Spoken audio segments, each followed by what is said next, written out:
Welcome to GW Integrative Medicine, the podcast about disease prevention and health promotion from the Office of Integrative Medicine and Health at the George Washington University School of Medicine and Health Sciences. I'm Dr. Lee Frame, Director of the Integrative Medicine Programs here at GW. And I'm Janet Rodriguez, the office's Administrative Director. Today, we're going to talk about cultural competency and nutrition with Evelisse Capó, PharmD, Director of Culinary and Spanish Content for the Colin Campbell Center for Nutrition Studies. The Center for Nutrition Studies is a nonprofit committed to increasing awareness of the extraordinary impact that food has on the health of our bodies, our communities, and our planet. She's also a certified facilitator for the Physicians Committee Food for Life program. Dr. Capó practices culinary medicine in her businesses, The Food Pharmacy and Farmacia en la Cocina in Florida. It's good to have you here with us. Welcome to GW Integrative Medicine, Dr. Capó. Thank you for inviting me. I'm so excited to be here. Yeah, and we are excited to have you and talk about nutrition. Everyone knows I'm very excited to talk about nutrition. Yes, it's definitely an important topic and one that is very controversial at times. It can be, absolutely. So what got you into the field of nutrition and how did you end up in culinary medicine?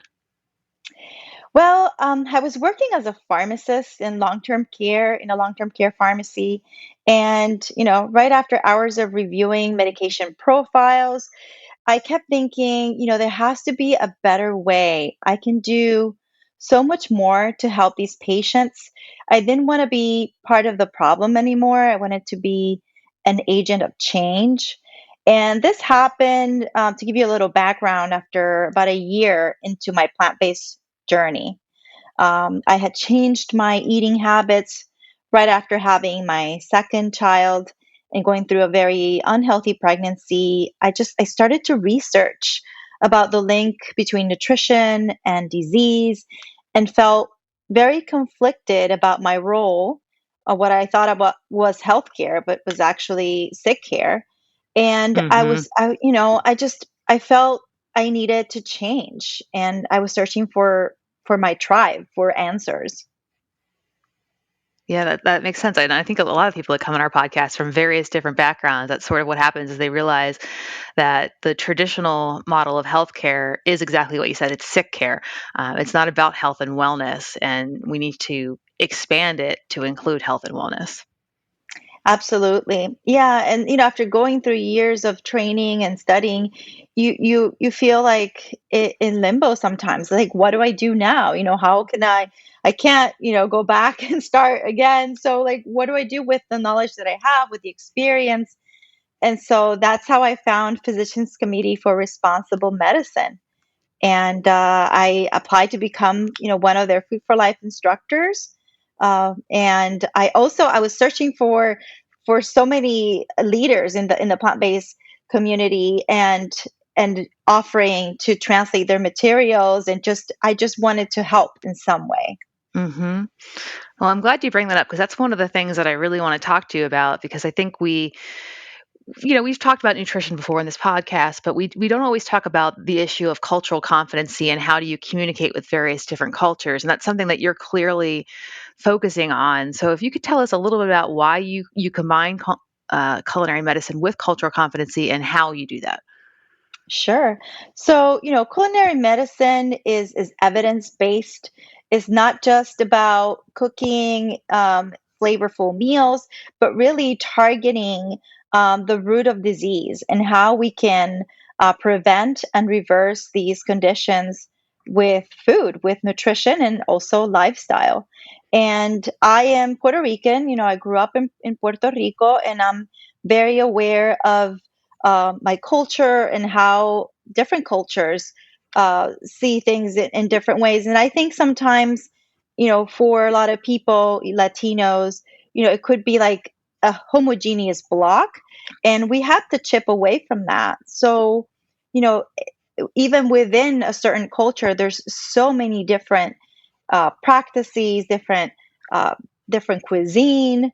Mm-hmm. So, I think we have to become aware of these differences and integrate them into the treatments and into the approach that we have with these communities. So basically, it sounds like what you're saying to me is you need to have a personalized prescription for culinary medicine. You do, you do. And, for me, when I started doing this, I was following PCRM did a great job putting together curriculums for us to teach in the community, but I was being contacted by different groups that didn't feel that mold of what, we were supposed to teach, for example. Hmm. I had a group of young women. These were young Hispanic, mostly single moms that they were being offered this program to teach them how to empower themselves, how to cook differently, how to take care of their kids. And I was invited to present for them, and I had to create, a brand new curriculum for them because what we were being told to teach, these items were not things that were accessible to them. They couldn't recognize these ingredients or these items. So I had to figure out a way that we could all be on the same level of understanding, and also that they could identify with the information. That makes perfect sense. I wonder if you could give us a few examples. What did you swap out or swap in to that curriculum to make it more culturally competent?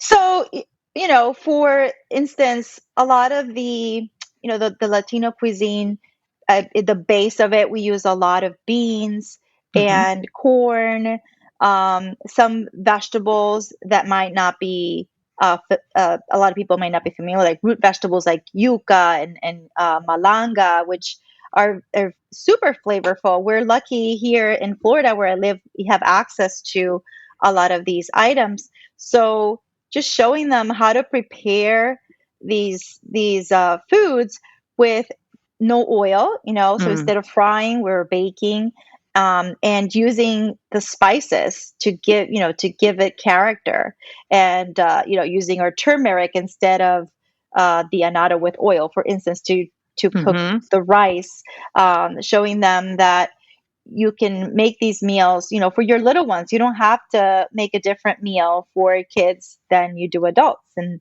they can all cook together, eat together. So, there were some of the basics to just, also, there are some items that they might not be familiar with that we want to introduce because wherever they live, that would be more affordable. Hmm. But even plantains, for instance, in Puerto Rico, we eat fried plantains all the time. So now we can make the tostones or the mofongo by just boiling them first and then season them and baking instead of frying. Hmm. I was waiting for you to say the P word. I love them so much. Absolutely. And ripe plantains, you can cook the green plantains, the ripe plantains. Hmm. They're just amazing. I actually substitute plantains for bananas in a lot of recipes, even pancakes, and they turn out Ooh, amazing.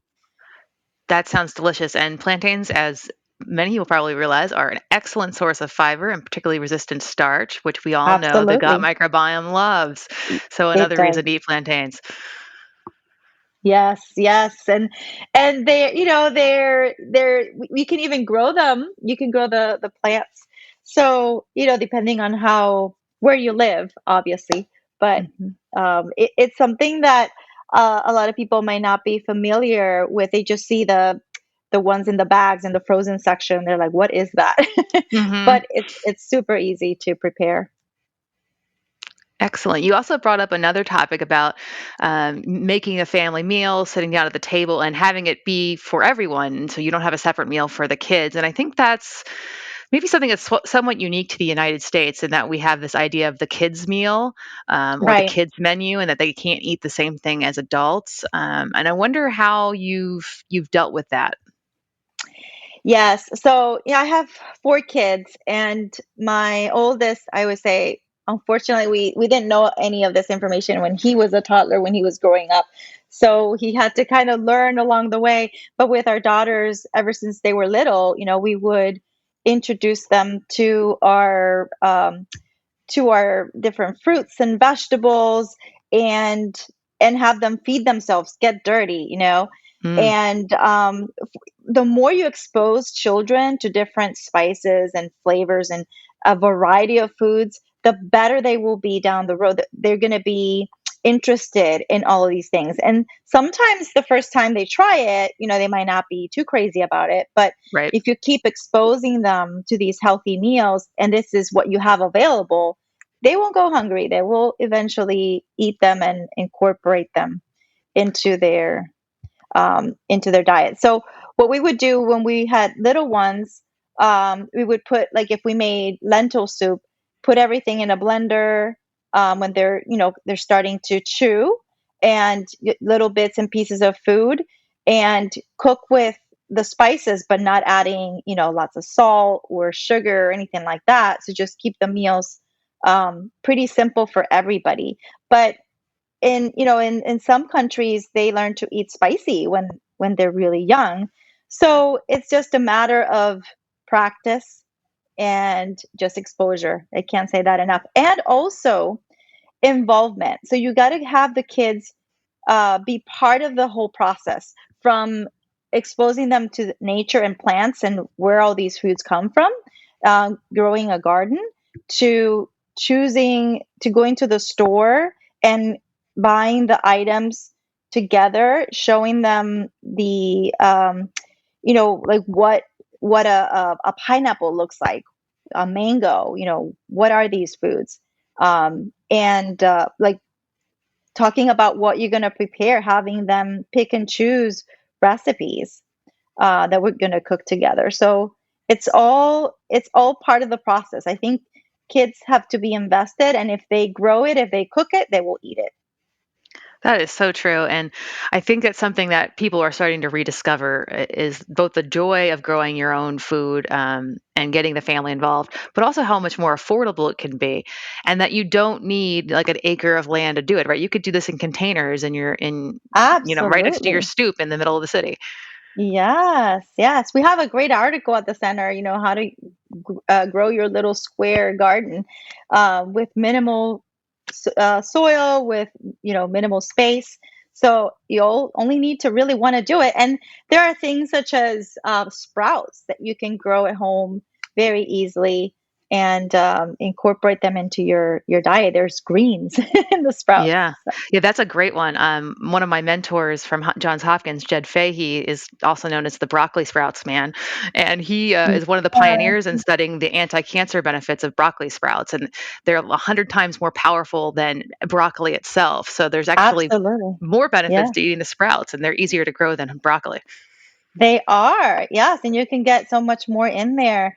I love broccoli sprouts and lentil sprouts. Lentil sprouts are the easiest sprout to grow. Anybody can grow these. You don't need any specific equipment. Just a jar, water, a strainer. I mean, they're very easy. I always grow those.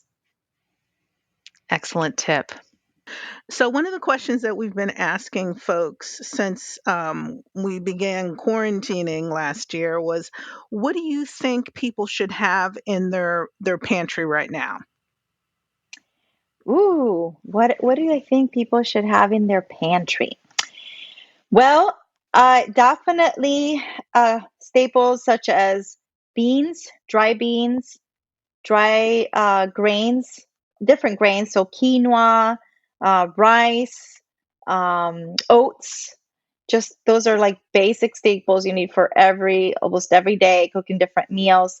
When I said a variety of beans, um, chickpeas, lentils, you can, well, I guess this wouldn't be in your pantry, but in your refrigerator, frozen fruit, frozen vegetables, also spices, a variety of different spices, anywhere from your garlic powder, onion powder, to turmeric and smoked paprika. Those are The very good important. the good ones. Hmm.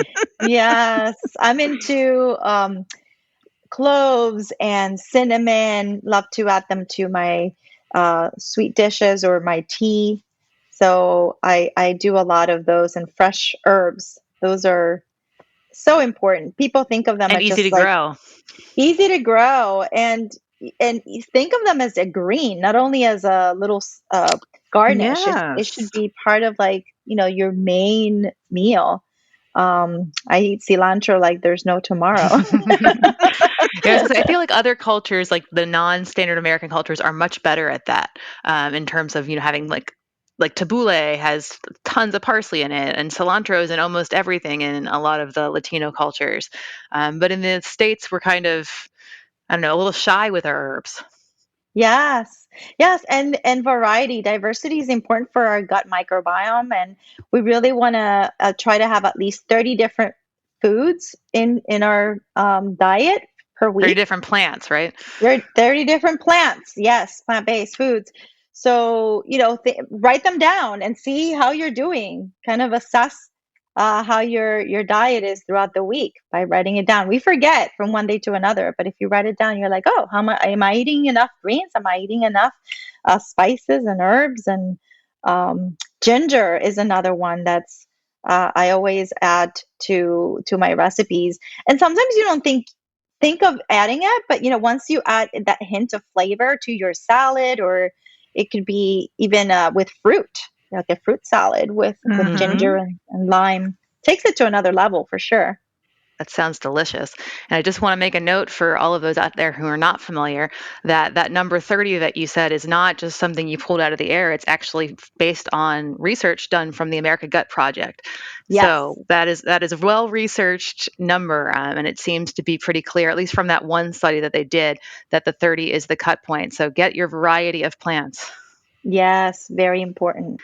So what advice do you have for other healthcare professionals about cultural competency? I would say, be modest, ask the questions, be interested in your patient's story. So I think a Mm. lot of times we, we can make assumptions, like I said before, be cultural assumptions.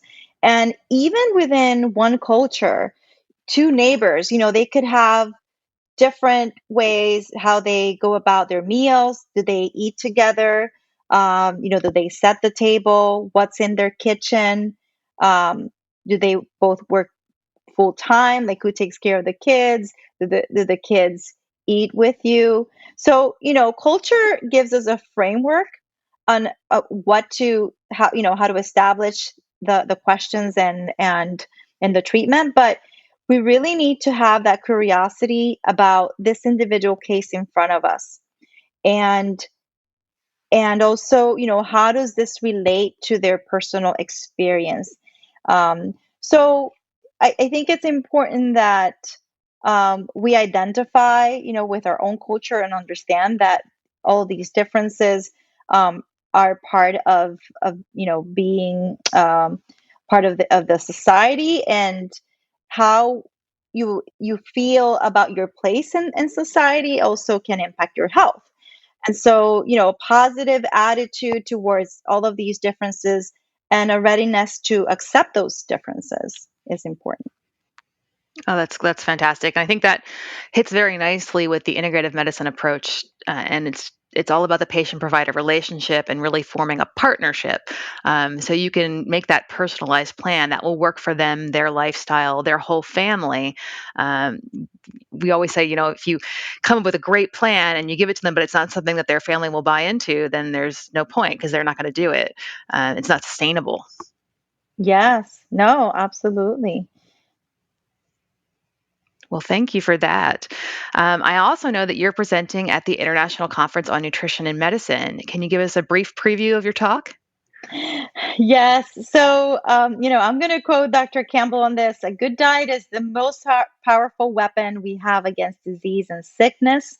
And this is what we're ready to be presenting. I'm working together with Dr. Ana Negron, and be willing to be entertained and educated. We're going to be talking about the history of the different Latino cultures, because, as I mentioned before, there's so many differences. We do have some similarities that unite us, but we have to be cognizant of the differences in our experience coming to this country, and understanding, how all of the work that has been put together to form these to strengthen the links with the people from Latin America.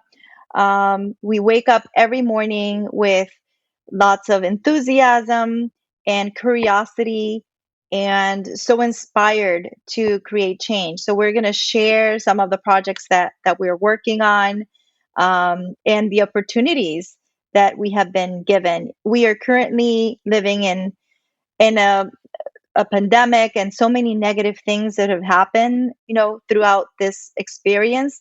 But we also look at the positive things and the way that we're learning to connect differently, and that what we feed ourselves is so protective. So we have to keep that in mind. I know that social distancing and wearing masks is something that we hear on the news every day, but we don't hear about our nutrition. We don't hear about our lifestyle, and this is something that we really should be talking about first line of treatment.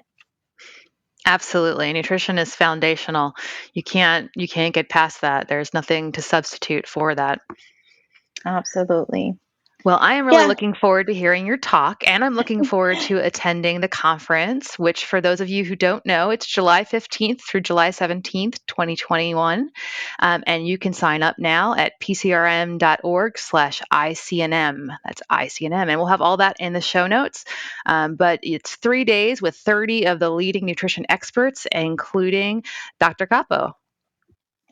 Yes, I can't wait to see you all and learn from everybody that's participating. And the Office of Integrative Medicine and Health is very happy to be a educational partner with PCRM again. That's right, for Thank you the so much. third year in a Yeah. row. Wonderful. Thank you all for the work and just helping us spread the word. Absolutely. It's our pleasure. Well, that's all the time we have for today. Thank you for joining us very much, Dr. Capó. Thank you for having me. It's been a pleasure. This is the GW Integrative Medicine podcast from the GW Office of Integrative Medicine and Health. I'm Dr. Lee Frame. And I'm Janet Rodriguez. Thanks for listening.